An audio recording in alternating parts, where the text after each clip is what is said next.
सध्या अगदी लहान मुलांपासून ते वयस्कर लोकांपर्यंत स्ट्रेस आणि एन्झायटी आणि त्यामुळे होणारे आरोग्यावरती दुष्परिणाम हे खूप कॉमनली बघायला मिळतात. सो ह्या स्ट्रेस आणि एन्झायटीवरचा उत्तम उपाय म्हणजे मेडिटेशन. पण हे मेडिटेशन आपल्याला शिकावं लागतं, त्याची प्रॅक्टिस करावी लागते आणि तेव्हा त्याचे तुम्हाला बेनिफिट्स बघायला मिळतात. पण आयुर्वेदामध्ये शिरोधारा नावाचं जे पंचकर्म आहे ते एक पॅसिव्ह प्रकारचं मेडिटेशन आहे, जे तुम्हाला शिकावं लागत नाही. शिरोधारेमध्ये आपण पेशंटच्या डोक्यावरती ड्रॉप बाय ड्रॉप औषधी काढा, तेल, दूध किंवा ताक हे सोडत असतो आणि साइड बाय साइड एखादं म्युझिक प्ले करत असतो.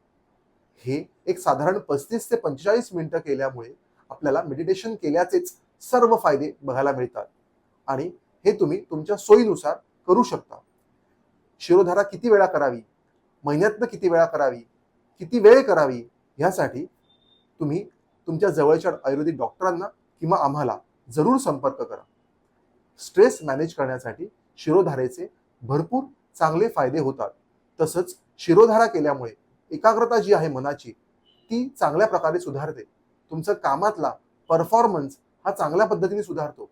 काही ठराविक औषधं वापरल्यामुळे तुमच्या केसांच्या काही समस्या असतील तर त्यामध्ये सुद्धा शिरोधारेचा खूप चांगल्या पद्धतीने फायदा होतो. ही अशी सर्व गुणकारी शिरोधारा ही जरूर एकदा तरी करून घ्या. अधिक माहितीसाठी आमच्या खाली दिलेल्या नंबर्सवरती जरूर संपर्क करा. या आणि अशा प्रकारच्या टिप्ससाठी आमच्या चॅनलला जरूर फॉलो करा. तसंच ही रील तुमच्या मित्रमैत्रिणींना जरूर शेअर करा. धन्यवाद.